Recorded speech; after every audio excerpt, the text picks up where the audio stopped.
Que Deus te abençoe, abençoe vocês. Dá só uma boa noite para a Priscila, que eu não tinha visto ainda. Priscila, boa noite. Então, vamos começar. Antes de a gente iniciar no texto de hoje, para quem está chegando pela primeira vez, a gente está fazendo estudos acerca de oração.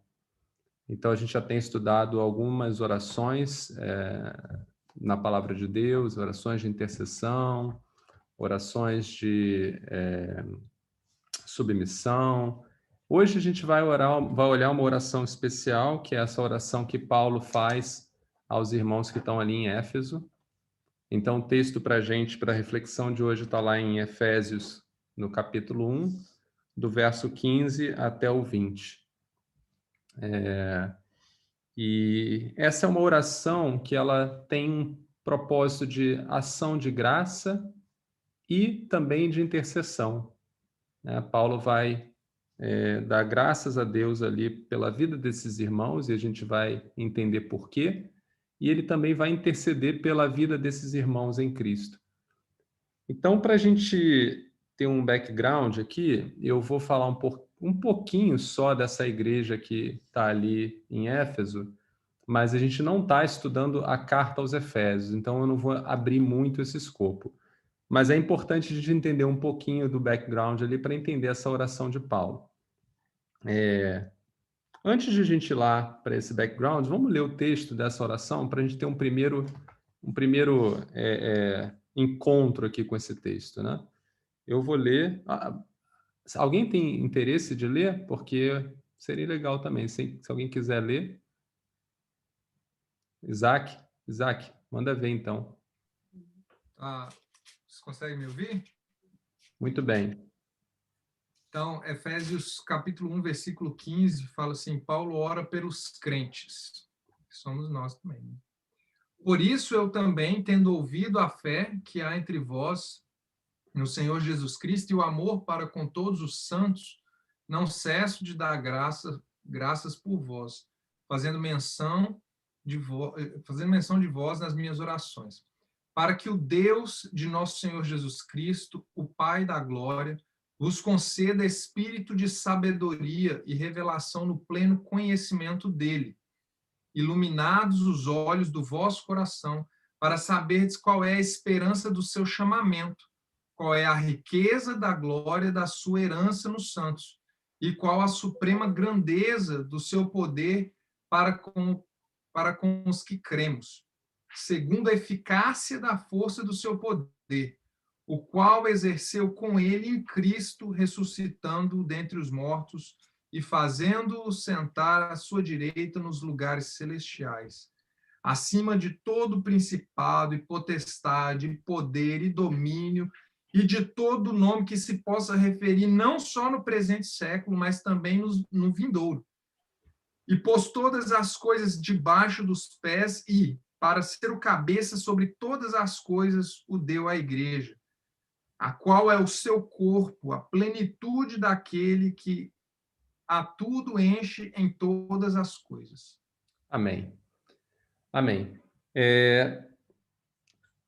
Numa primeira leitura desse texto, a gente pega algumas coisas que Paulo está falando aqui, mas vamos começar do começo, e aí a gente vai ver que esse texto aqui, essa oração de Paulo, ela vai começar a fazer mais sentido para a gente à medida que a gente lê um pouquinho, a gente conhece um pouquinho da história aos Efésios, e a gente volta um pouquinho no parágrafo anterior, nos versos anteriores. A primeira coisa que eu quero trazer para vocês é que essa igreja que está ali em Éfeso, ela, lá no capítulo 19 e o capítulo 20 de Atos, 18 e 19 do livro de Atos, vocês vão ver o início dessa igreja, provavelmente, e vão ver um pouco dos conflitos que Paulo encontrou ali naquela igreja, naquele momento. Essa igreja, a princípio, começa com Priscila e Áquila, que quando Paulo está em Corinto, ele encontra com esses irmãos que estavam vindo de Roma. Paulo, então, passa um tempo com esses irmãos. Eu creio que no momento em que Paulo está com esses irmãos, esses irmãos estão sendo discipulados por Paulo. porque eles viam Paulo pregando ali em Corinto, então eles aprenderam muito com Paulo, eles viveram com Paulo. Paulo os leva para Éfeso na sua viagem, e quando chega em Éfeso, Paulo ele parte numa outra viagem e Priscila e Áquila ficam ali. E aí, no capítulo 19 do livro de Atos, 18, esses irmãos Priscila e Áquila, eles encontram um outro irmão que tinha acabado de chegar, Apolo, que pregava o evangelho de João, e eles então, conhecedores agora do evangelho de Cristo, pregado por Paulo, eles então ajudam Apolo. E a partir daí essa igreja começa ali em Éfeso. Mas é interessante que Paulo, ele volta para Éfeso. Tem um texto interessante que quando Paulo volta para Éfeso, está lá no capítulo 20 de Atos, ele encontra um cenário bem interessante. Esse texto está em Atos 19, 1:4, eu vou ler para vocês aqui, diz assim, ó, enquanto Apolo estava em Corinto, então Apolo já tinha saído de Éfeso também, tinha ido para Corinto, Paulo, atravessando as regiões altas, chegou a Éfeso. Ali ele encontrou alguns discípulos e lhes perguntou, vocês receberam o Espírito Santo quando creram? Eles responderam, não, nem sequer ouvimos que existe o Espírito Santo. Responderam, então, que batismo vocês receberam? Perguntou Paulo. E eles disseram, o batismo de João. Disse Paulo, o batismo de João foi um batismo de arrependimento. Ele dizia ao povo que cresce naquele que viria depois dele, isto é, em Jesus. Então, repara que Paulo, quando chega em Éfeso, ele ainda encontra muita confusão no meio desses irmãos, semelhante ao caso de Apolo, que também pregava o arrependimento de João, mas tinha um desconhecimento do que Cristo havia feito, tinha um desconhecimento do Espírito Santo, né? E Paulo, tomando conhecimento desse cenário, ele vai passar ali em Éfeso mais ou menos 2, 3 anos, tá? E Paulo vai fazer um trabalho grandioso em Éfeso, até que vai chegar um ponto que brincadeira, um homem chamado Demétrios, ou Demétrio, ele era um fazedor de ídolos, né? Era um comerciante de ídolos, essas estátuas, né? E ele vai levantar uma revolta popular contra Paulo, dizendo que, olha, a gente está aqui em Éfeso, que é a cidade de Artemisa, a nossa deusa, temos o templo de Artemisa. Éfeso era uma grande cidade, era uma cidade que servia de conexão para várias outras cidades menores. Então, esse comerciante vai fazer essa reviravolta e aí o Paulo vai começar a ter esses conflitos, né? E num dado momento, os irmãos que estão ali em Éfeso vão pedir que Paulo não entre em confronto ali, preservando a vida de Paulo e tal. Mas aí Éfeso vai ficar nessa questão, nessa condição de irmãos em Cristo ali e também aqueles que não desistem das suas religiosidades, né? Éfeso era uma cidade muito conhecida pelo ocultismo, o culto a deuses pagãos. Então, era uma cidade e também muito influenciada pelo gnosticismo, né? O gnosticismo, sem pronunciar o G, que é aquela filosofia que separava a matéria de espírito. Então esses irmãos que Paulo estava pregando para eles viviam com esse constante conflito na sociedade.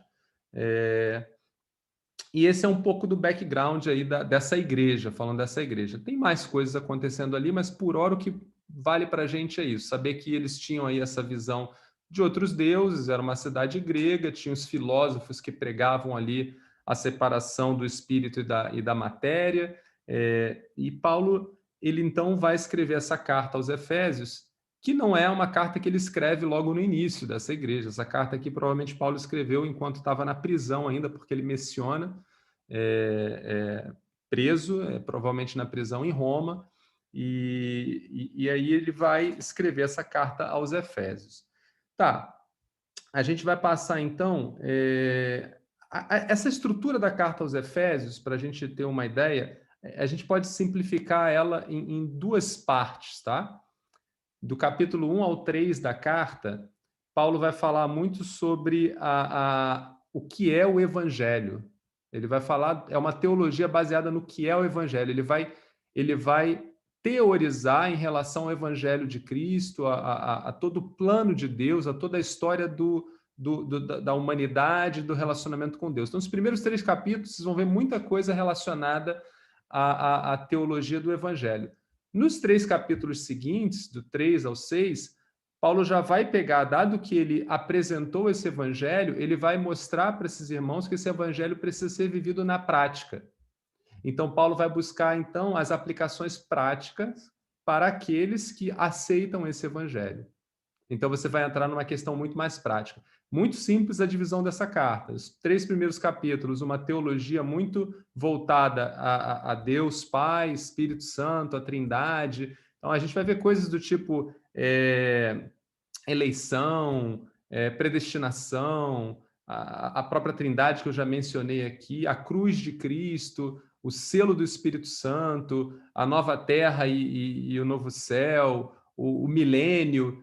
Todas essas coisas vão estar nesses 3 capítulos. Por isso que quando o Thomas falou, hein, Thomas, é muito denso esse primeiro. Pois é, os 3 primeiros capítulos é tudo aquilo que um cristão deveria conhecer para que, em conhecendo essas coisas, ele conseguisse andar com a vida dele aqui buscando a prática dessas coisas. Por isso que é de fato denso, tá, meu irmão? É muita coisa assim. Então, bom, dei um apanhado aqui do que é a carta. Como eu falei, o propósito não era a gente estudar a carta toda, é só a gente dar essa oração aqui. A oração começa lá no verso 15, onde Paulo ele vai dizer o seguinte, ó: desde que eu soube da fé, a minha tradução aqui é a tradução é a NVT, que é a Nova Linguagem Transformadora, mas na versão de vocês não é diferente o significado. Então Paulo fala assim, ó: desde que eu soube da fé de vocês no Senhor Jesus e do amor de vocês pelo povo santo em toda parte, eu não deixo de agradecer a Deus por todos vocês, tá? Então essa oração começa com uma ação de graças. Começa com Paulo dando graças a Deus por 2 coisas. Essas 2 coisas são muito importantes para a gente entender, porque são 2 sinais, né, externos de um cristão verdadeiro. Todo cristão verdadeiro, ele professa sua fé em Cristo Jesus e ele serve aos outros irmãos que fazem parte do corpo de Cristo. Então, Paulo, quando percebe os irmãos em Éfeso vivendo dessa forma, ele entende que esses irmãos são cristãos, são irmãos em Cristo. E ele dá graças a Deus pela vida desses irmãos. Paulo não só dá graças a Deus pela vida desses irmãos, como ele também se importa com a vida desses irmãos. E aí vai começar, talvez, a parte mais importante dessa oração, não que a ação de graças não seja importante, mas a segunda parte vai mostrar também que Paulo, como um plantador de igrejas, como um discípulo, ele não só dá graças a Deus pela vida desses irmãos, como ele também vai pedir a Deus e vai interceder a Deus para que Deus mantenha esses irmãos nesse estado de fé em Jesus e amor para com os santos. Ele vai interceder para que a fé desses irmãos, a esperança desses irmãos, como esses irmãos, a força desses irmãos, a força para a caminhada, Paulo vai interceder no sentido de que eles tenham mais vigor, então, para que eles fiquem cada vez mais fortes. Então, a gente começa no verso 16 a olhar, no verso 17, a olhar para um primeiro pedido que Paulo vai apresentar ao Senhor em relação a esses irmãos. Então, ele começa a oração dando graças a Deus e logo na sequência, no verso 17, ele apresenta um primeiro pedido de intercessão para esses irmãos. E o pedido o Isaac leu lá para a gente, é sabedoria espiritual e entendimento ou revelação, tá? E Paulo fala, desdobrando um pouco esse pedido, se a gente for ler, sabedoria espiritual e revelação ou entendimento para 2 coisas, para que vocês cresçam no conhecimento... Não, para uma coisa, para que vocês cresçam, o motivo que ele pede é para que vocês cresçam no conhecimento de Deus. Aqui ele fala no conhecimento dele, e a gente, pelo contexto aqui, a gente entende que é no conhecimento de Deus, mas podemos também entender no conhecimento de Cristo. Bom, aqui já nesse primeiro pedido de Paulo, já começa o nosso desafio, a nossa história de hoje. Vou ler de novo aqui, ó. Peço a Deus Pai, o Pai glorioso de nosso Senhor Jesus Cristo, que lhes dê sabedoria espiritual e entendimento para que cresçam no conhecimento dele. A pergunta que vem na cabeça aqui agora é por que Paulo está pedindo esse pedido específico para Deus? Né? Poxa, são irmãos em Cristo, né? Ele estava dando ação de graças ali porque são irmãos em Cristo, são irmãos que estão, inclusive, se importando com outros irmãos na fé. Por que será que Paulo está fazendo esse pedido? Pelo texto aqui, a gente não vai conseguir muita coisa. A gente teria que dar uma olhadinha no que aconteceu nos versos anteriores. Para a gente não perder muito tempo nos versos anteriores, eu fiz uma resumida para a gente, mas a gente vai voltar nele várias vezes. O que acontece nos versos anteriores, do versículo 3 até o versículo 14, é uma das coisas mais magníficas que a gente pode encontrar na palavra de Deus, como tantas outras que a gente já encontrou, né? Eu lembro aqui de Filipenses 2, que é lindo também, que conta toda a trajetória de Cristo, né? Vindo do céu e descendo à terra e tomando para si a cruz, se humilhando diante de Deus. Mas Efésios 1, do verso 3 ao verso 14, também é lindo demais. Por quê? Porque ele vai explicar toda a história do homem com Deus, ou toda a história de Deus conosco, e ele vai falar muito sobre Deus, o nosso Deus único, mas também Deus, a Trindade. Então, nesses versos de 3 a 14, ele vai falar do único Deus que está em 3 pessoas e vai falar do papel específico de cada uma dessas pessoas ao longo dessa trajetória que é da eternidade para a eternidade, onde nós estamos aqui no meio. Um irmão nosso, Regis, que hoje não está aqui com a gente, mas ele fala uma coisa muito interessante que a gente pouco leva em consideração. Dentro da dimensão do que é Deus, de eternidade para eternidade, nós somos só um pontinho. Toda a nossa história é só um pontinho. É uma vírgulazinha ali no meio. A gente não é nada e muitas vezes a gente se considera algo grande, mas a gente é só um soluço nessa eternidade. E aqui nesses versos do 3 ao 14, Paulo vai com a grande habilidade que Deus deu a ele vai falar sobre toda essa história, onde ele vai falar de Deus Pai e Deus Filho, Jesus e Espírito Santo e todos os planos que tem ali. Então, o que eu separei aqui, olhando em luz, em face desses textos aí, do verso 3 ao verso 14, em face desses versos, eu separei 3 pontos aqui que Paulo, eu entendo que ele está pedindo que esses irmãos ganhem conhecimento do Senhor, tá? Os 3 pontos são os seguintes. O primeiro ponto, que esses irmãos conheçam, entendam o plano de salvação que foi definido por Deus antes da criação do mundo. Antes da criação do mundo, Deus já tinha separado todo o plano para restauração da humanidade em Cristo Jesus. Isso já estava lá. A segunda coisa que eu entendo que Paulo pede nesse pedido de conhecimento de Deus é que os irmãos entendam toda a obra de Jesus Cristo e a sua cruz, que não só purifica o homem, mas também santifica, né? Nos redime dos pecados e também nos santifica em Cristo Jesus. E o terceiro ponto, que nós entendamos ali o reino eterno de Cristo, onde todos nós faremos parte um dia, no momento certo. Vamos tentar desdobrar isso aqui para ver se faz sentido, tá? Quando a gente fala lá do plano de salvação, que foi definido por Deus desde antes da criação do mundo, a gente está, na verdade, lá no verso... pois ele... na minha referência está aqui, pois ele... Deixa eu ver se eu acho aqui, ó. Deixa eu pegar minha Bíblia aqui, que eu perdi a minha referência aqui, mas está lá logo no início, no verso 3.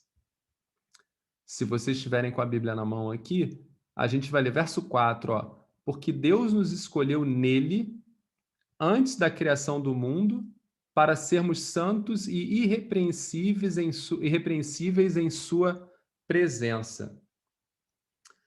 Em amor nos predestinou para sermos adotados como filhos por meio de Jesus Cristo, conforme o bom propósito da sua vontade, para louvor da sua gloriosa graça, a qual nos deu gratuitamente.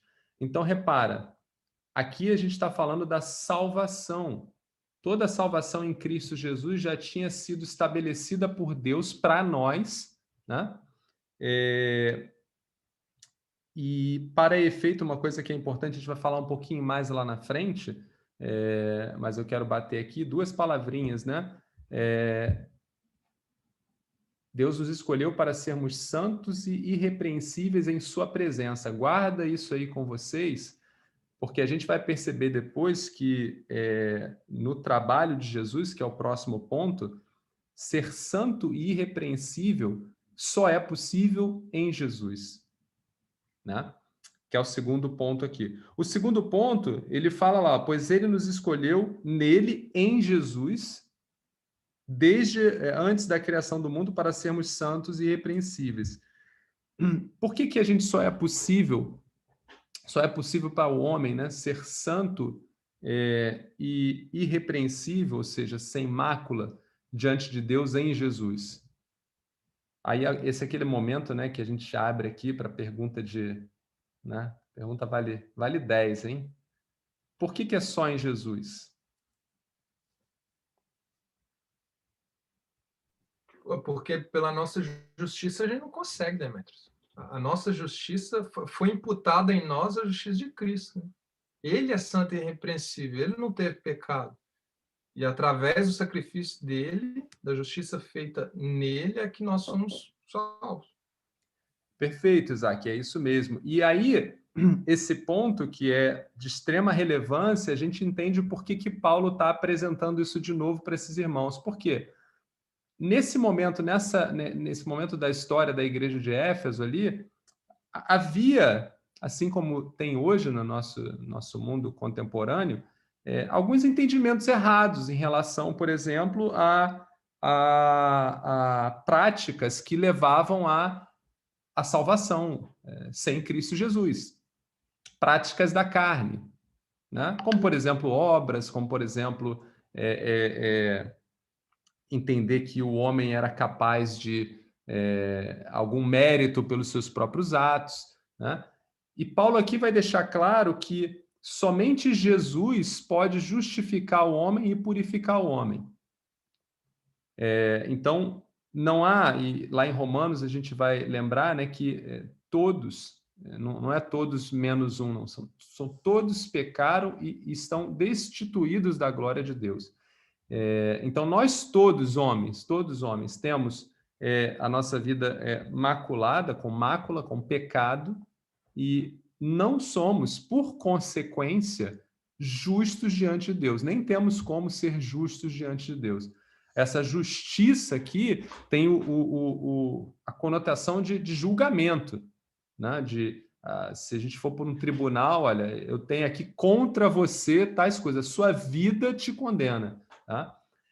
Jesus, ele cumpre essas duas requisições que nós precisaríamos para viver diante de Deus irrepreensível e imaculado, ele cumpre de duas formas, né? Na sua vida, no seu ministério, ele cumpre a primeira parte, que é a obediência a Deus acima de todas as coisas. Então, Jesus foi um homem sem pecado. Jesus viveu plenamente debaixo da justiça de Deus. Ele não pecou, ele cumpriu toda a lei. A segunda coisa que Jesus vai cumprir, ele vai cumprir na cruz, com a sua morte ele compra para ele todos nós. Então, ele recebe toda a nossa mácula, né? E nesse momento ele nos purifica.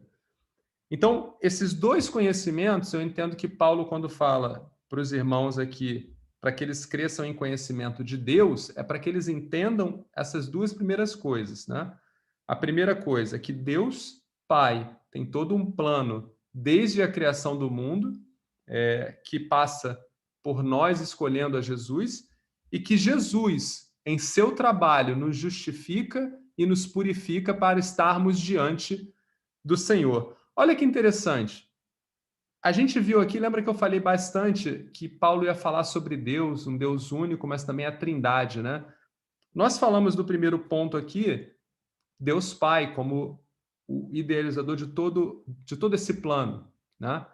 Nós falamos aqui de Jesus Cristo como o ponto-chave para completar para executar esse plano. Sem Cristo vindo ao mundo para cumprir aquilo que Deus havia o enviado para fazer, nada seria possível. Então, Cristo é o ponto central, né? Todo o plano de Deus para o homem, ele é em Cristo e para Cristo, coisa que nós vamos ver depois, para Cristo.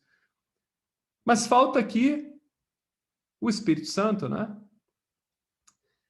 E aí a gente vai ver que o outro ponto que eu entendo que Paulo fala, ele fala da herança. Se nós formos no capítulo, deixa eu ver se eu acho aqui, na minha referência, toda vez eu faço isso, deixo de colocar as referências daquilo que eu vou falar. Ele fala aqui, ó, no verso 13, quando vocês ouviram e creram na palavra da verdade, o evangelho que os salvou, vocês foram selados em Cristo com o Espírito Santo da promessa, que é a garantia da nossa esperança até a redenção daqueles que pertencem a Deus, para louvor da sua glória. Isaac, eu vou te pedir para ler na sua versão também o verso 13 e o 14.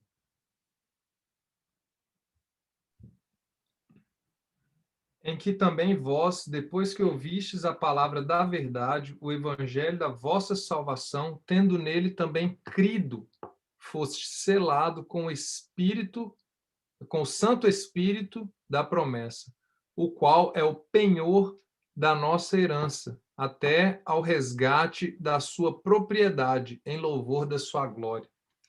Então, olha que lindo. O outro entendimento que Paulo, eu entendo que ele pede a Deus para que os irmãos tenham, é que nós que cremos em Cristo, temos agora o selo, que é o Espírito Santo de Deus em nós. E esse selo vai com a gente até quando? Até a glória, né, Demetrios? Até a glória, até o momento... Se você me permite, só esse versículo 14 aqui está falando quase de um contrato, né? É a garantia que nós temos é o Espírito Santo até nós chegarmos na glória. E se você voltar naquele texto que você falou do capítulo 19, no 18, para corroborar com o que você está falando, Paulo está falando da conversão de Paulo, e aí Jesus Cristo aparece para Ananias e fala para ele ir lá visitar Paulo. Falou, Paulo já converteu, mas eu preciso que você volte lá agora, porque ele precisa ser cheio do Espírito Santo, né? Exato, exato. E aí a gente vê o trabalho do Espírito Santo, também Deus, uma pessoa da Trindade. Que trabalho é esse? O trabalho de nos selar, nos marcar e nos garantir, né? O Espírito Santo, ele trabalha em nós, né? A gente lê em várias passagens do Novo Testamento, né? O Espírito intercede pelos crentes, né? Com gemidos inexprimíveis, né? O Espírito é quem convence o mundo, que confronta, é o Espírito que nos fortalece, é o Espírito que nos dá paz. Esse trabalho do Espírito, ele é um trabalho de nos selar, como eu falei, nos marcar e, ao mesmo tempo, nos levar, nos promover até aquele momento onde nós seremos, de uma vez por todas, restaurados.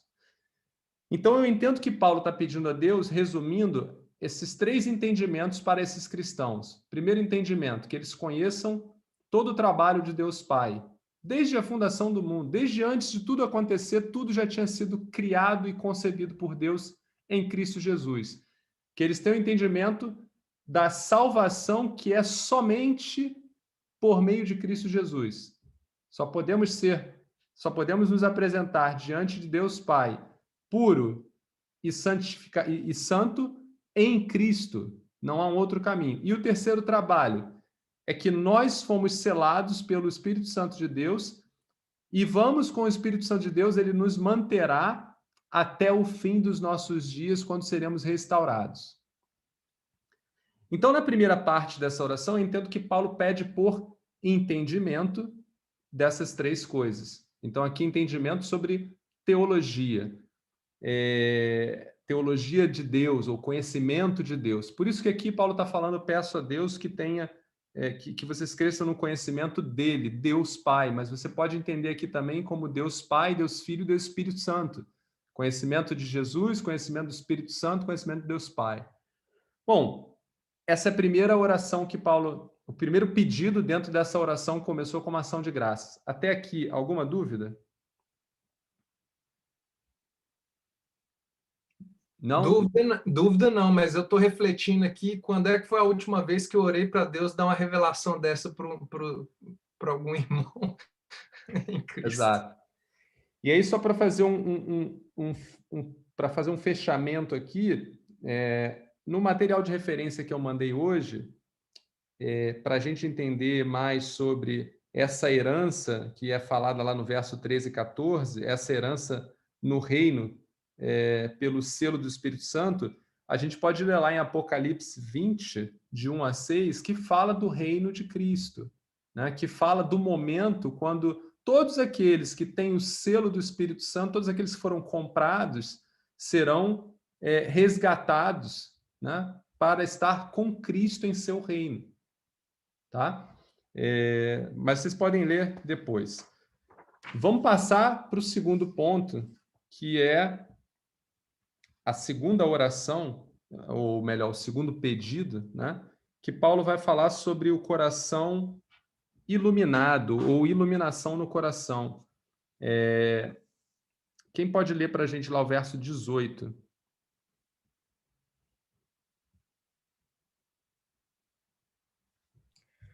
Vamos lá, oro também para que os olhos do coração de vocês sejam iluminados, a fim de que vocês conheçam a esperança para a qual ele os chamou, as riquezas da gloriosa herança dele nos santos. Legal, vamos tentar desempacotar muito o que tem aqui, tem muita coisa aqui para a gente entender.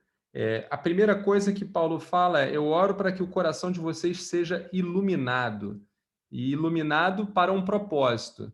Esse propósito é um propósito agora de compreensão, e eu entendo, na explicação que eu vou dar aqui, é um propósito de compreensão no sentido de aceitação. Uma compreensão de aceitação. Aceitem essa verdade. Ou seja, não sejam rebeldes em relação a ela. A gente vai chegar lá. Mas é a compreensão acerca de quê? Ele fala de duas coisas aqui. Ele fala a compreensão da esperança que foi concedida a todos aqueles que foram chamados e as ricas, ou a rica e gloriosa herança que ele deu ao seu povo. Vamos pegar o primeiro ponto. O primeiro ponto o que a gente pode entender com a esperança concedida àqueles que ele chamou? Alguém tem alguma dica? Que esperança concedida é essa? É a esperança da vocação, não é não, Demétrios? É a esperança do que é a esperança que a gente tem para aquilo que a gente foi chamado, para o nosso propósito, para a nossa vocação. Eu entendo que é para esse sentido que Paulo está querendo dizer. Pode ser também, pode ser também. Eu acho até que eu vou falar nisso na segunda parte, que tem a ver mais com a rica e gloriosa herança. E eu acho que ali eu falo mais da vocação. O meu entendimento aqui é que essa esperança que Paulo fala aqui, que ele quer que eles entendam e aceitem, tem a ver com a salvação com a santificação e com a restauração. Tá? Essa esperança que foi concedida para aqueles que Deus chamou. Então, quando Deus chama, nós podemos ter esperança da salvação por meio de Cristo Jesus, a santificação por meio da ação do Espírito Santo na nossa vida e a restauração como trabalho do poder de Deus. De novo aqui, olha, a Trindade aparecendo de novo, né? Então vamos lá. A salvação. Por que eu entendo que é a salvação? Efésios 1:7. Ele diz lá: Ele, Deus, é tão rico em graça que comprou nossa liberdade com o sangue de seu Filho e perdoou nossos pecados. Então eu entendo que nós podemos ter esperança de que a salvação ela é nossa. Basta que nós creamos em Jesus. Isso é algo... E aí eu entendo que Paulo está dizendo para os irmãos, aceitem isso. Você não precisa mais estudar isso. Você aceita. Receba a salvação que é te dada. Tá? E mais uma vez, essa salvação ela se dá de que forma, né? É através do arrependimento e fé em Jesus Cristo. Ou seja, no trabalho de Jesus Cristo, se nós cremos que Jesus Cristo é Deus, que viveu aqui, que morreu na cruz por nossos pecados e hoje vive, se nós cremos nisso, nós temos a salvação. Mas a segunda esperança que está aqui empacotada nesse verso é a santificação também, que está lá no verso 1:4, onde o Paulo diz que Deus nos amou e nos escolheu em Cristo para sermos santos e sem culpa.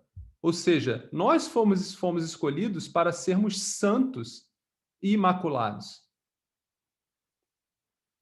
No verso 13 e no verso 14, ele também fala sobre isso. Ele fala que todos aqueles que creram em Cristo, ele colocou sobre eles o selo do Espírito Santo que havia prometido, e esse selo é a garantia da nossa herança, até o dia em que nos resgatará o próprio Deus. Ou seja, isso na vida do cristão é uma vida de santificação. É um processo onde a gente vive confiando, obedecendo e perseverando. Isso é a santificação. O processo de santificação é confiar, obedecer e perseverar no Senhor. Quem nos ajuda durante esse processo? O Espírito Santo de Deus. E qual é a última esperança que nós temos que aceitar também, que é nossa, que já é dada a nós? É a restauração. É o famoso, a gente escuta falar, né, o corpo glorificado, né, quando viveremos na eternidade com Deus. Essa restauração, ela é puro poder de Deus, né? Tanto é que, se a gente for ler depois, a gente vai ler um pouquinho mais sobre o poder de Deus na ressurreição de Cristo, mas Paulo bom, guarda aí que é spoiler, já que eu vou falar daqui a pouco. Mas essa restauração é poder de Deus. Deus vai restaurar cada um de nós que fomos selados pelo Espírito e cremos em Cristo Jesus, vai nos restaurar. Nós, a partir daquele momento, seremos uma nova criatura, agora corpo glorificado, completamente diferente do estado que nós estamos. Qual é a diferença? A perguntinha agora de vestibular, nível hard. Nós hoje já somos salvos. Todos nós que cremos em Jesus somos salvos. E nós seremos restaurados. Né? Eu estou falando aqui sobre uma restauração do corpo. O que isso significa? Qual é a diferença entre sermos salvos hoje e sermos restaurados? A gente perde a natureza pecaminosa. Boa, Reg, não. Boa, Thomas. Exatamente isso. Nós somos salvos hoje, mas nós ainda temos uma natureza caída. Por isso nós lutamos contra o pecado. Por isso que nós precisamos da ação do Espírito Santo na nossa vida no processo de santificação. Mas no momento que formos restaurados, nós teremos o quê? A identidade de Cristo, a natureza de Cristo. Seremos, como a palavra de Deus diz em vários lugares, como seus irmãos. Estou fazendo igual escolinha de criancinha. Ó. A Gabi que faz isso com meus filhos aqui, eu fico... Mas nós seremos como irmãos em Cristo, onde ele será o primogênito, porque nós teremos a sua natureza. E aí é aquilo que o Thomas falou. Nesse momento, a partir da restauração, essa natureza pecaminosa, isso morreu, isso acabou. Isso não existe mais. Então, essa é a diferença para que os irmãos entendam. Então, desempacotando aqui essa segunda oração de Paulo, que ele fala sobre a compreensão da esperança que é concedida àqueles que foram chamados, eu entendo que essa esperança ela passa nesses 3 pontos, né? Esperança na salvação, esperança na santificação e esperança na restauração. O verso 1, verso 10 e 11 lá de Efésios, verso 14 de Efésios diz assim, ó, Deus nos resgatará como sua propriedade. Se alguém tem uma outra versão aí para a gente ler, lê lá o verso 14 de Efésios 1.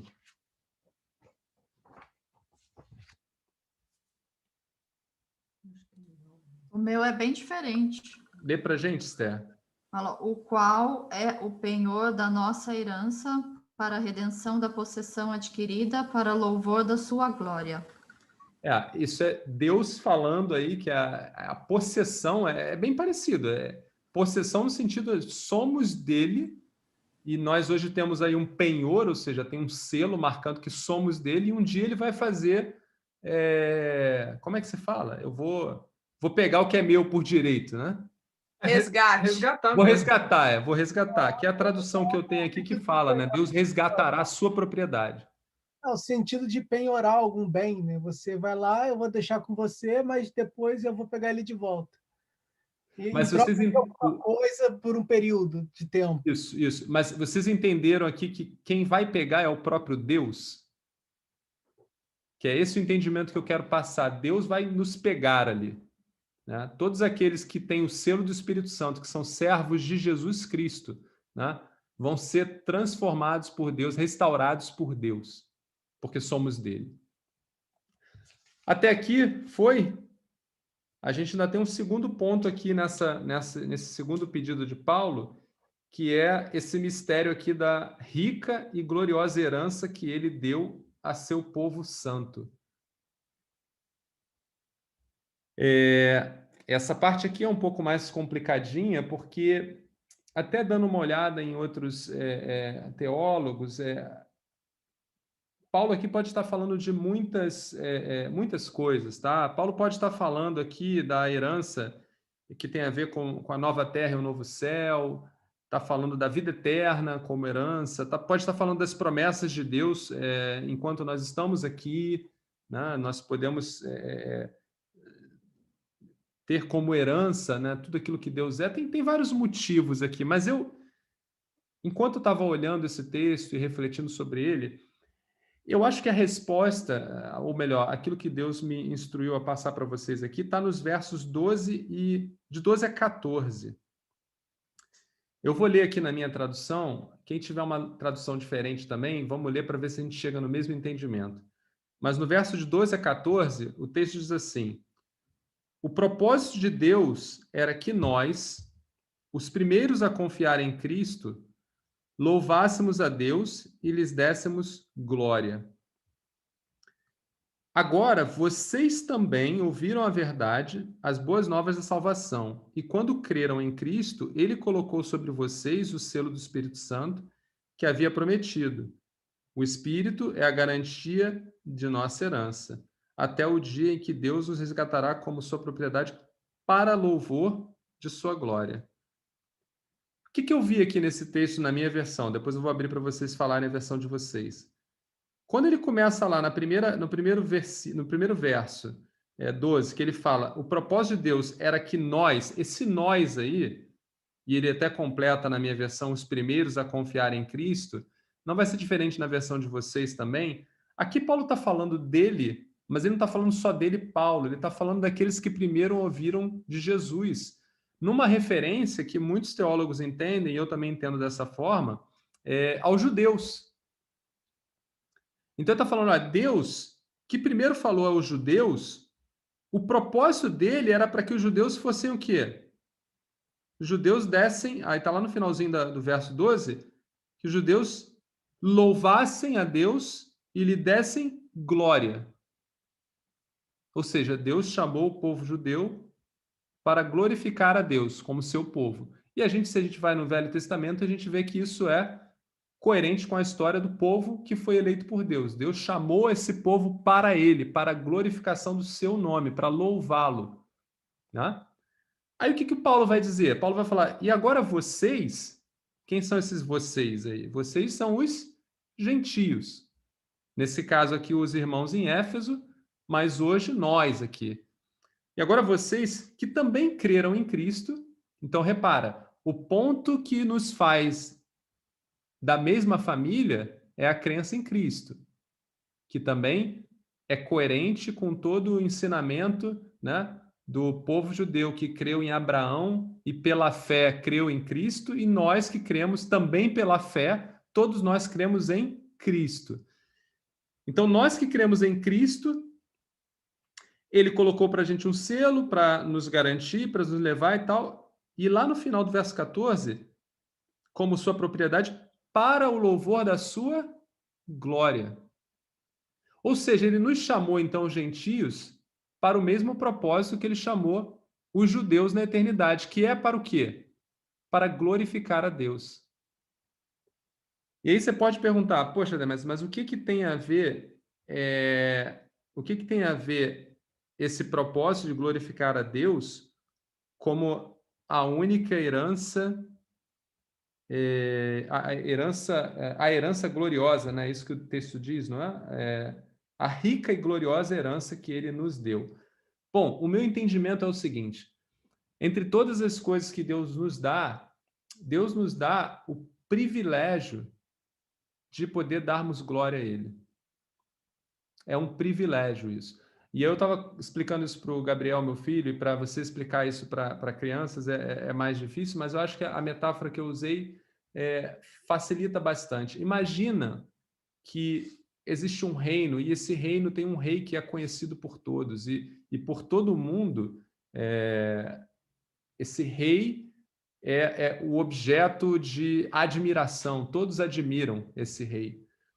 Mas, num dado momento, esse rei escolhe você para fazer parte do reino dele, para fazer parte da mesa dele, para estar com ele. Você, como um mero mortal, no meio de tantos outros, vai falar, por que você me escolheu? Por que eu? Então, você vai entender isso como um privilégio, como uma honra, como uma herança incomparável. É por isso que eu acho que Paulo aqui, ele não fala de heranças no plural, ele fala a única e gloriosa herança. A rica e gloriosa herança. Na versão de vocês é assim também? Vê o verso 18, lá no final do verso 18.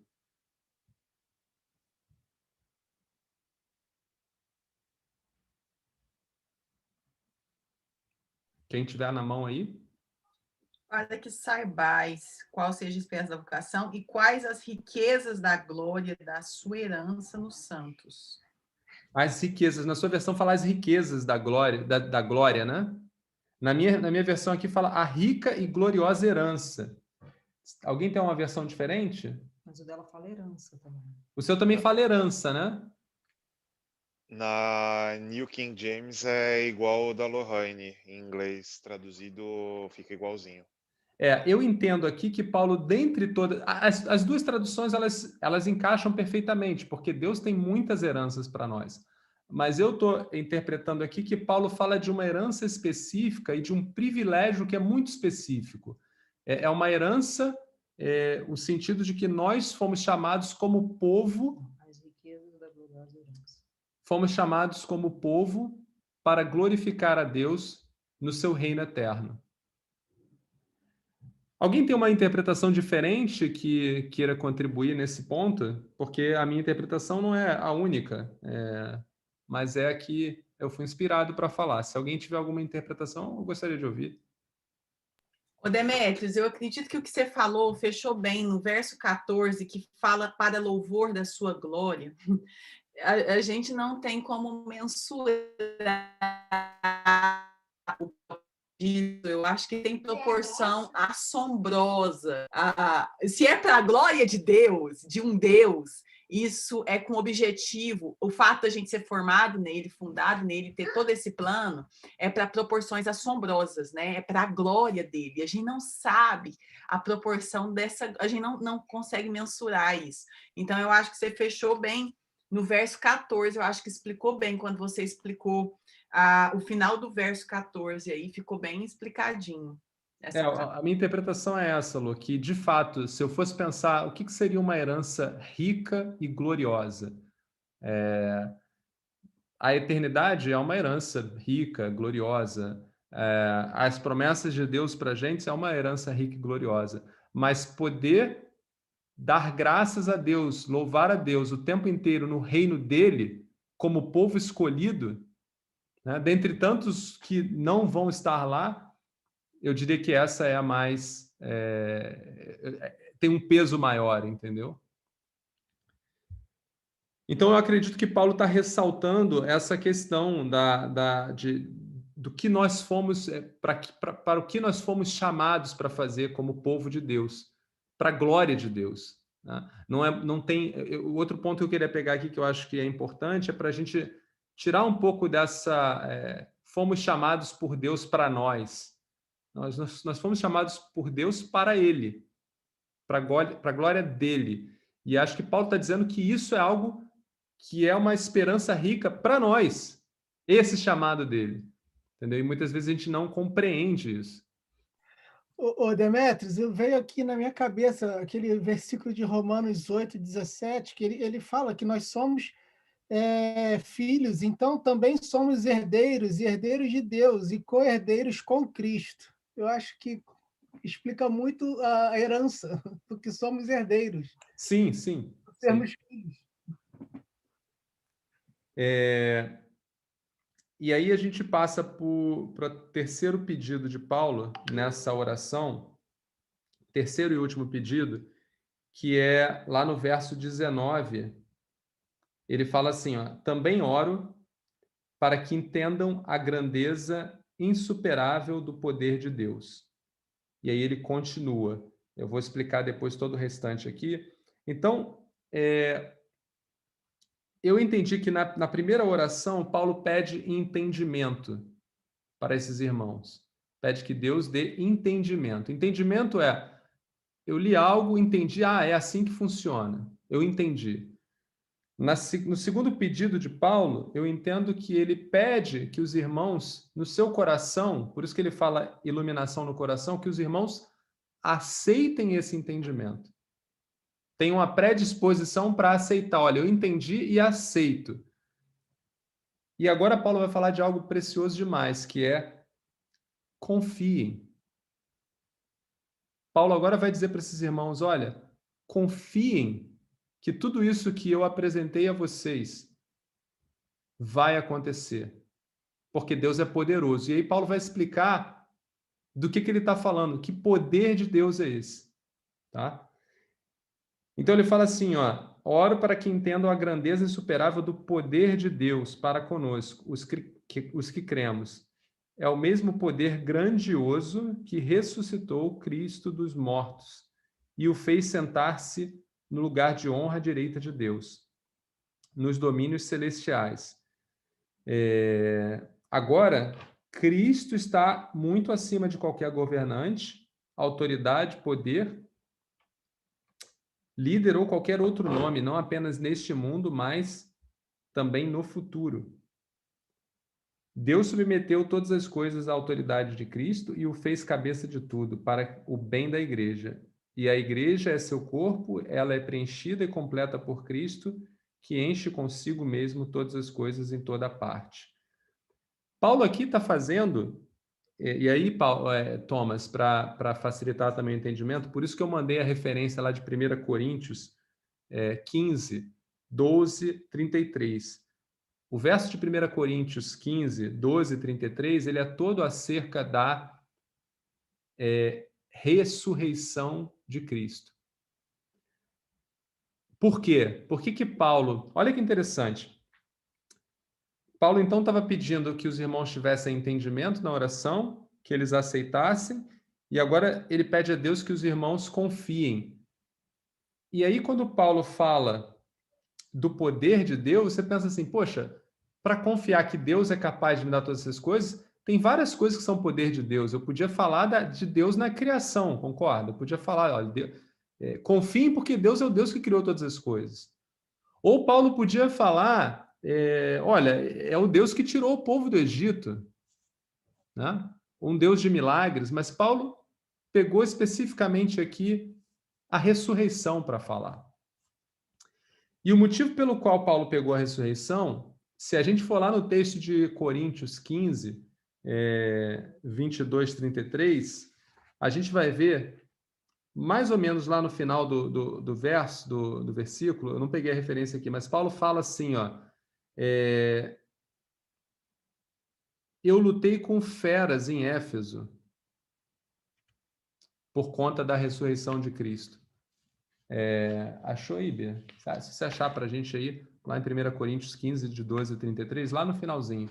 Mas Paulo está falando nesse texto sobre a ressurreição, está explicando toda a ressurreição, então o ponto que ele está fazendo é, olha, irmãos, se vocês não creem que Cristo foi ressuscitado por Deus, então eu não sei o que vocês estão fazendo, porque se não crê na ressurreição, Paulo até vai resumir de uma forma grosseira, comamos e morramos, porque amanhã morreremos.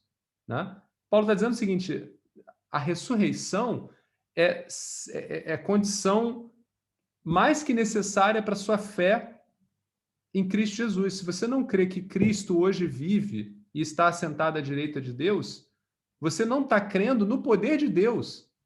Você não está crendo em Cristo, você não está crendo no poder, você não está crendo em nada. E aí Paulo está fazendo essa argumentação e ele vai citar que ele brigou fortemente contra isso em Éfeso. Ele vai, inclusive, citar as bestas de Éfeso. Eu não entendo aqui que ele está falando de bestas... feras, né? Feras, bestas feras, ou feras de Éfeso. Ele não está falando aqui de animais, ele está falando aqui do que ele chama dos falsos mestres, né? Por quê? Lembra que eu falei no início que essa igreja ela estava em Éfeso, um ponto muito forte em relação ao ocultismo, outros deuses, e tinha também a filosofia gnóstica, que fazia uma separação da matéria e do espírito. Então, existia ali uma pressão para não crer na ressurreição, para que você não entendesse que Jesus de fato veio nesse corpo e morreu e foi ressurreto, né? Os gnósticos, eles não entendem isso, porque eles entendiam o seguinte, se Deus é puro e essa carne é podre, Deus não veio, na verdade, nessa carne, foi uma outra carne, logo, ele não morreu verdadeiramente como homem e nem por isso ressuscitou. Então, essa era a disputa, era o tema em disputa. E Paulo vai bater forte de novo aqui para esses irmãos e vai falar, meus irmãos, esse é poder de Deus, a ressurreição de Cristo é poder de Deus Pai. Deus Pai, como ele já havia prometido desde a fundação do mundo, que enviaria Jesus para todo o seu ministério e a sua cruz, Deus já também havia prometido que Jesus seria ressuscitado, mas não só isso. O Paulo aqui não vai falar só da ressurreição. Paulo vai falar também que Jesus hoje reina, ou seja, senta à direita de Deus, está no reino com o Pai, e não só isso, ele foi colocado acima de todas as coisas na terra e nos céus. Tá? Então tem um texto interessante que eu acho lindo para a gente ler, só para a gente entrar no clima aqui. Olha que lindo aqui, João 17, essa é a oração de Jesus, a gente falou sobre Jesus no Getsemane, né? Só que João vai falar aqui de uma outra oração que Jesus faz também no final, onde ele intercede pelos discípulos e por nós hoje, mas o diálogo dele com Deus é assim, ó.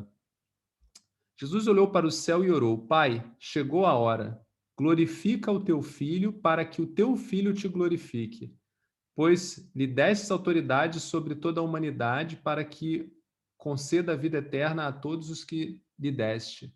Esta é a vida eterna, que te conheçam o único Deus verdadeiro e a Jesus Cristo, a quem enviaste.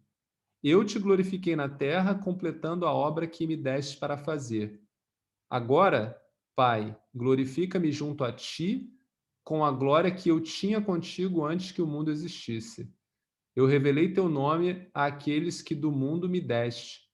Eles eram teus, tu os deste a mim, e eles têm guardado a tua palavra. Agora eles sabem que tudo o que me destes vem de ti, pois eu lhes transmiti as palavras que me deste, e eles a aceitaram.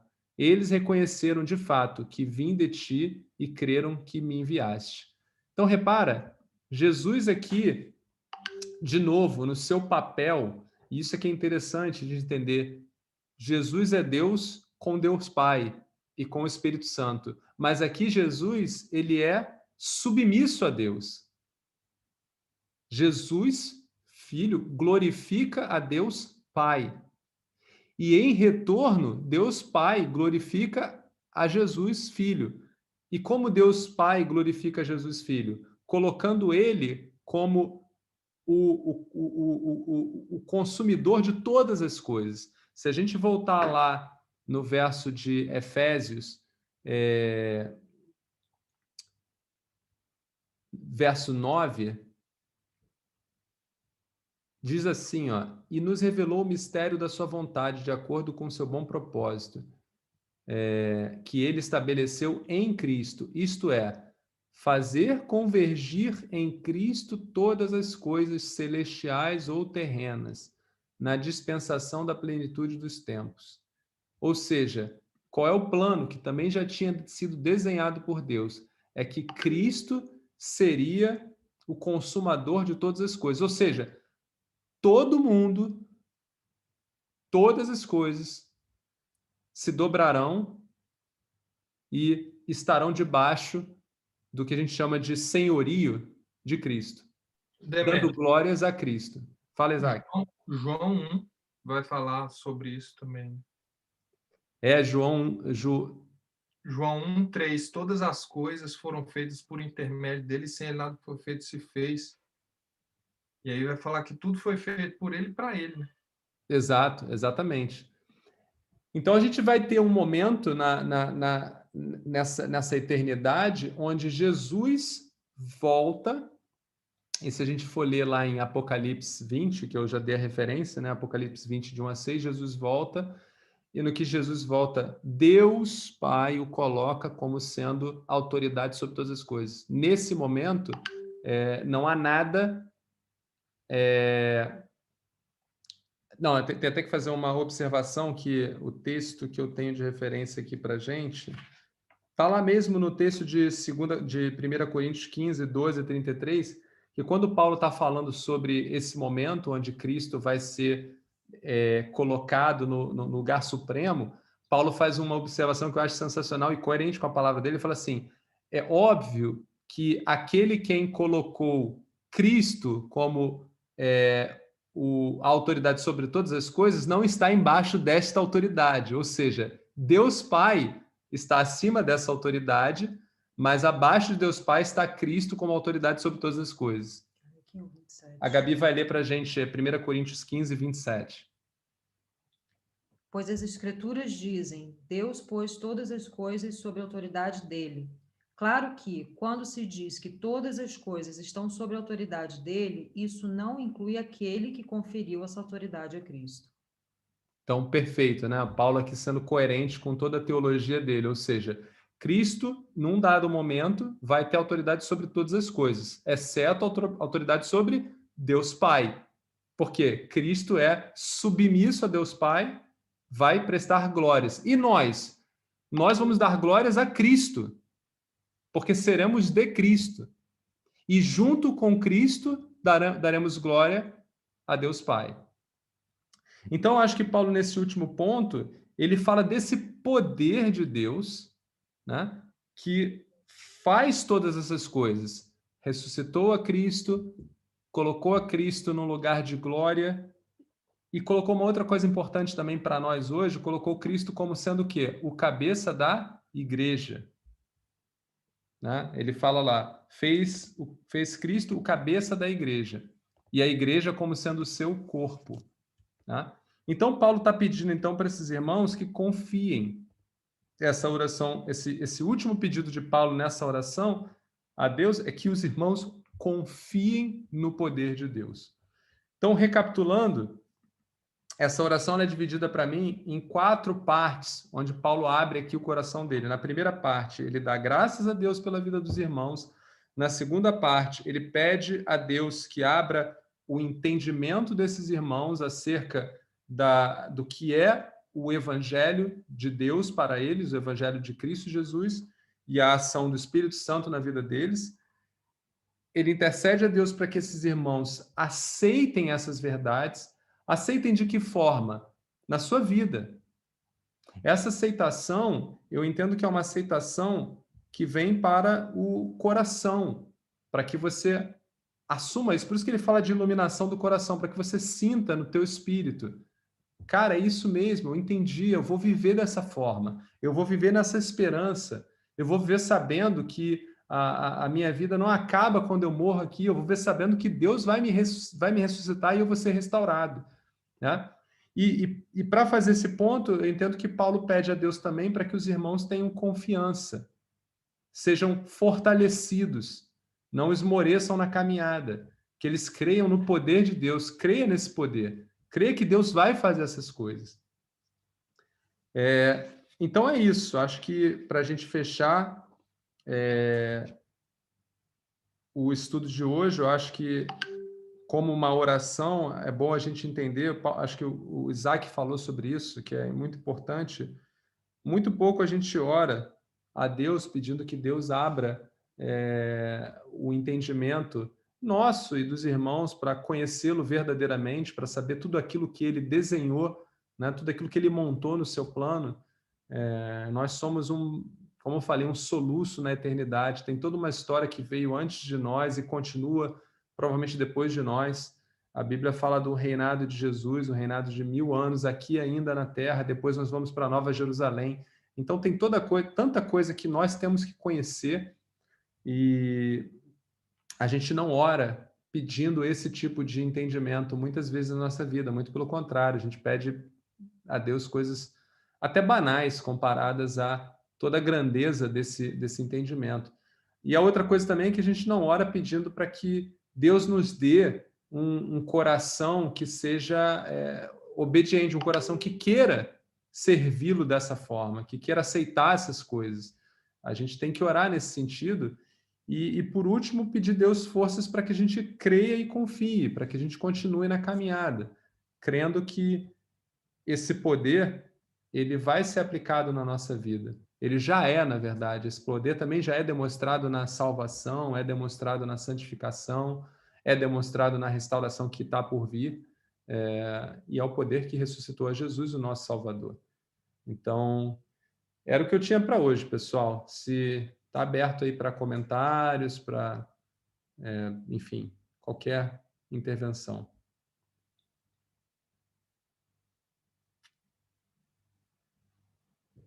Fica acanhado não, hein?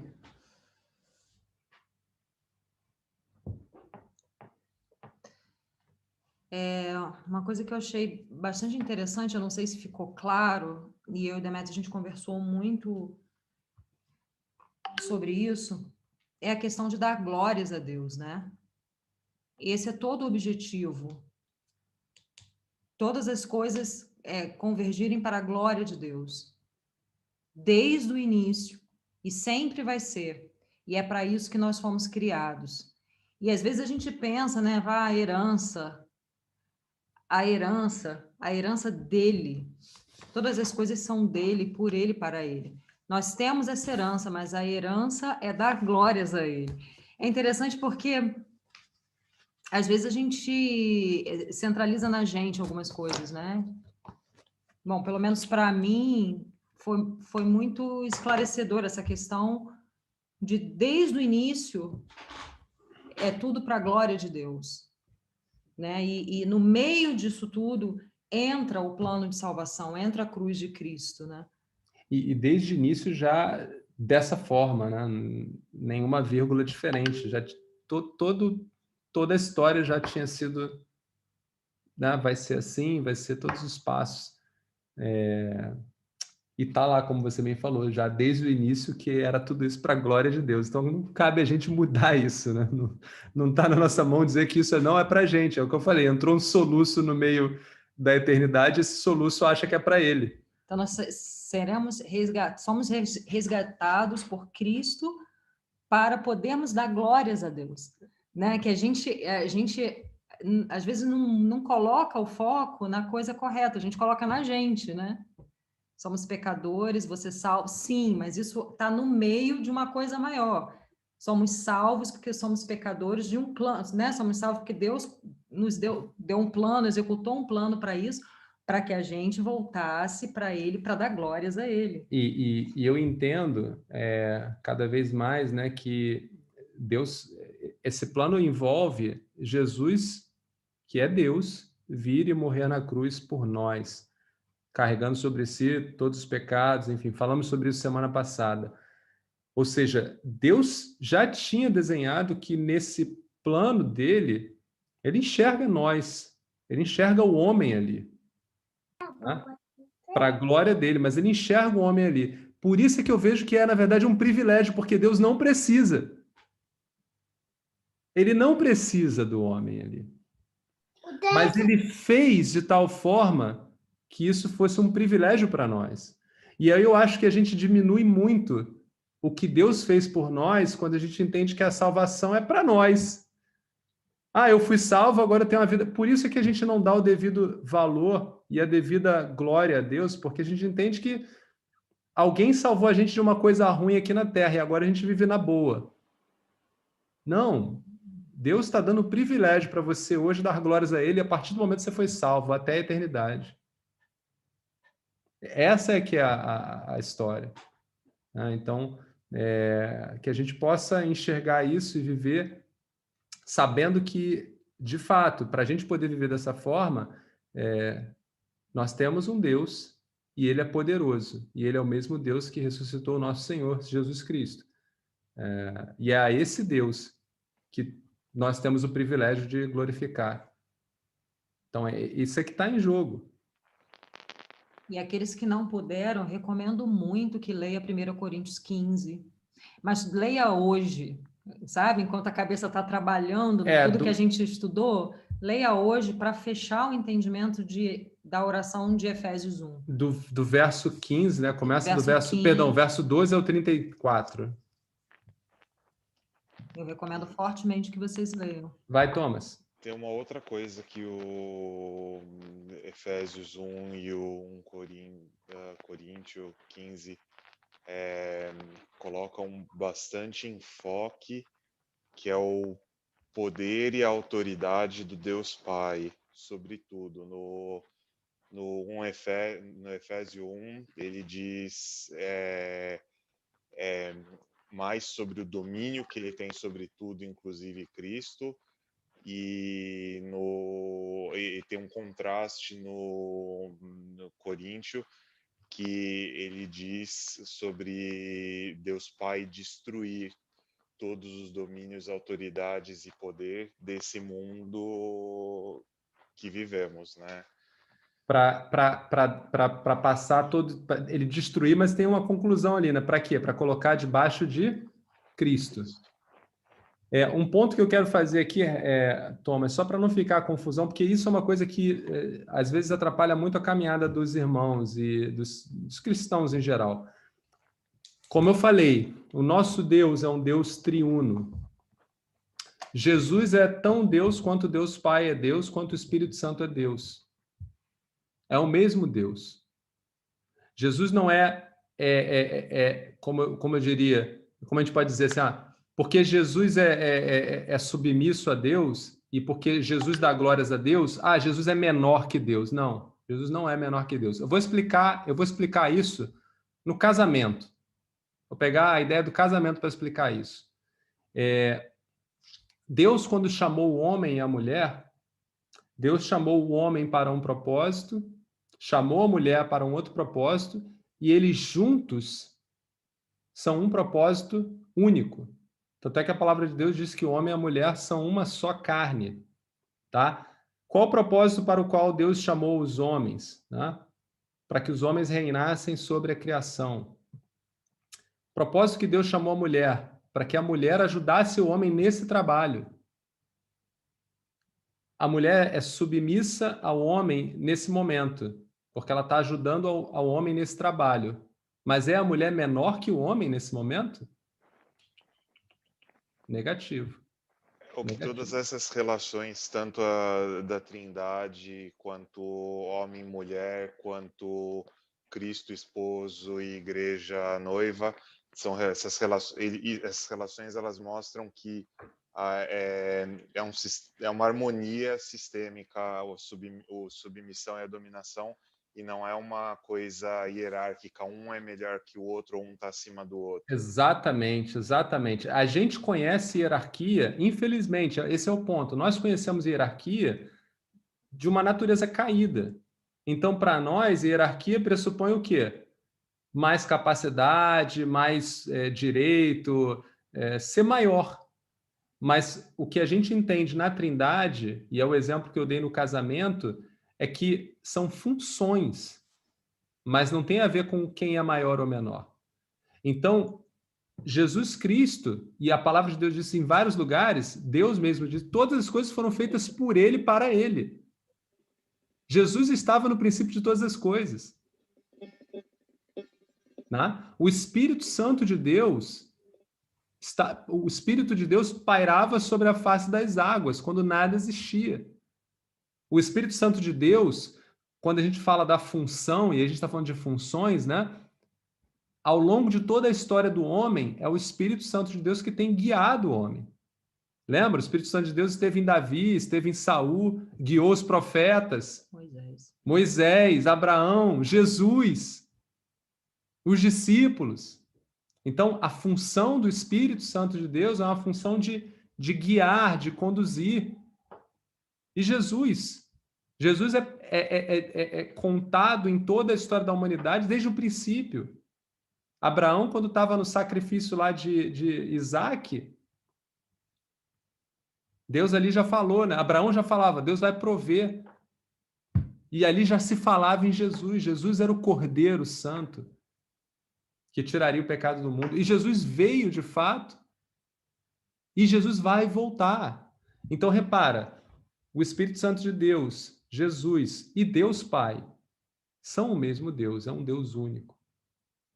Mas que nas suas funções, de forma harmônica, né, Jesus vai dar glórias ao Pai e nós daremos glória a Cristo juntamente ao Pai.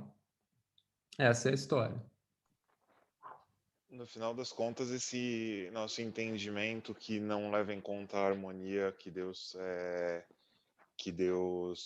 criou, onde que, por exemplo, na nossa cabeça a gente imagina, ou a gente tem a tendência a imaginar o Deus Pai no topo de uma pirâmide hierárquica, é a nossa natureza caída, que veio lá desde o pecado original, que no final das contas, todos nós, vamos dizer, a gente quis com o pecado original se igualar a Deus. Então, o pecado acaba sendo, dentro da nossa cabeça, todo mundo ali disputando para chegar no topo de uma pirâmide, um com os outros, uns às custas dos outros, sem aceitar o seu lugar e sem entender que aceitar o seu lugar é parte de uma coisa harmônica. É uma ignorância da eternidade, eu acho. Né? Exato, concordo plenamente, Thomas. Concordo plenamente. E você vê que essa ignorância, ela se mantém. É o que eu falei.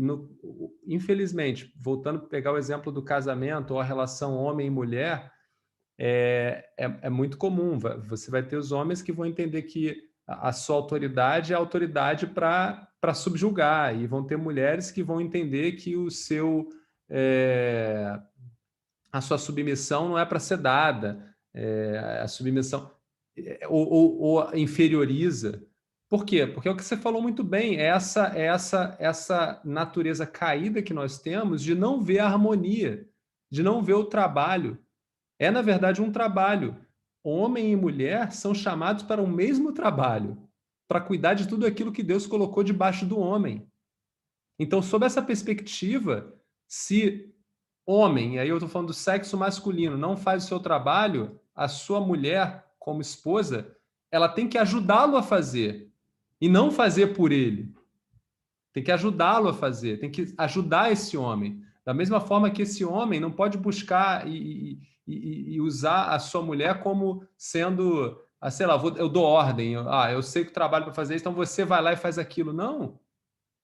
Porque ela sabe que o trabalho é cuidar de todas as coisas, porque foi dado ao homem, aí agora o homem, à humanidade. Né? Deus, quando criou o homem, deu o trabalho ao homem, a missão ao homem de cuidar de tudo aquilo que era de Deus. Então, a nossa incapacidade de ver essa harmonia leva, por exemplo, a nossa incapacidade de ver a harmonia na Trindade. Então, tem muita gente, infelizmente, tem muita gente que entende que Jesus é pequeno. Ou é menor que Deus. E aí pega passagens do tipo, olha, mas lembra quando Jesus falou que aquilo ele não sabia, só Deus sabia? Então, ele é menor. Sabe? E aí não consegue perceber que ali ele está numa função, onde naquela função ali ele devia obediência e submissão. Era parte daquela função dele. Entendeu? Então você vai ter várias... você tem até religiões que defendem, que usam a Bíblia, mas que defendem que Jesus não é Deus. Né? Então, acho que o islamismo é assim, os testemunhas de Jeová também são assim, conhecem a Jesus. Acho que nos Jeová, eles dizem que Jesus foi criado. Nos testemunhos de Jeová, Jesus foi criado, não é eterno. No islamismo, Jesus é Issa, e Issa é um profeta, ele não morreu na cruz, ele foi resgatado por Deus. O islamismo está tão certinho que Jesus, no livro deles, eles reconhecem o nascimento imaculado, é o único profeta que tem um nascimento imaculado e não existe nenhuma explicação para isso. E as coisas que diz de Jesus no Corão são exatamente as mesmas coisas daqueles evangelhos apócrifos, tipo o Evangelho de Pedro ou da infância de Tomás, que são falsificados e que dizem umas coisas totalmente absurdas de Cristo, como quando ele era pequeno ele era um psicopata ou algo assim. É nisso que foi construído o Corão. Então, assim, esse é o ponto, né? Nós cremos num Deus que é um Deus único, é um Deus, mas que vive em harmonia em três pessoas: Deus Pai, Deus Filho e o Espírito Santo. E aí, valeu, galerinha? Se valeu, a gente vai pegar agora uma palhinha da Lô com Isaac de novo, levando a gente em espírito de reflexão, oração. O Eliel desmutou aí, quer falar algo, Eliel? Você tinha tirado o mute aí? Não, era só para corroborar mesmo. Eu li Efésios no ano passado 52 vezes praticamente, né? E aí eu lia de segunda a sábado, que dá certinho. Então eu li muito justamente porque eu fiquei preso nesses capítulos nesses versículos que o Demétrio frisou muito bem a respeito da herança de Cristo. E eu orei durante um ano para entender a herança de Cristo, né? De entender, Senhor, que herança é essa que está guardada? E aí, uma das coisas que mais transformou na minha mentalidade, que eu acho que a gente precisa ser curado como igreja, é que para Deus as coisas funcionam na medida da natureza e não da ordem, né? E a discussão que nós tivemos aqui, que todo mundo falou, é que muitas vezes a gente coloca as coisas numa questão de ordem e não numa questão de natureza. Quando Satanás tenta Eva, ele tenta ela a ir para uma questão de ordem. Então, você vai ser como Deus. Mas Deus, na verdade, já tinha dito e Deus já o fez como imagem e semelhança. Então, ela perdeu a questão da natureza e levou tudo para uma questão de ordem, né? E aí, quando o Demétrio trouxe a ideia do casamento, eu lembrei muito bem que quando Deus fala em Gênesis, Deus não fala a respeito de homem, a não ser homem e mulher. E quando na criação ele fala, Deus criou o homem e mulher o fez. Então, a gente sempre é tentado a entender as coisas na questão da natureza, perdão, na questão da ordem, não da natureza. Eu esqueci o nome da esposa do Demétrio, me ajudem. Gabriela, desculpa. Ela disse muito bem, ela frisou aí sobre ler, né, e entender isso aí. E de verdade, irmãos, eu acho que nós estamos diante da chave que vai virar o nosso entendimento, talvez para as questões de como é que o reino funciona de verdade. Paulo, nos primeiros 3 capítulos, Demétrio falou muito bem, ele resume todo esse entendimento de Deus. E eu creio e tenho vivido isso, que essa tomada de consciência é que vai gerar a gente a imagem de Cristo, para que ele busque uma noiva imaculada e santa e perfeita, ainda que a gente veja isso longe, mas eu acho que passa por aí, nessa tomada de consciência. Deus abençoe vocês aí, muito feliz de participar com vocês. Obrigado, Eliel. Venha Deus te mais abençoe vezes. também. Deus te abençoe, irmão. Obrigado pela participação, hein? Amém. Vamos louvar, vamos cantar. Obrigada, irmão Eliel. Deus é Deus. Amém? God is God.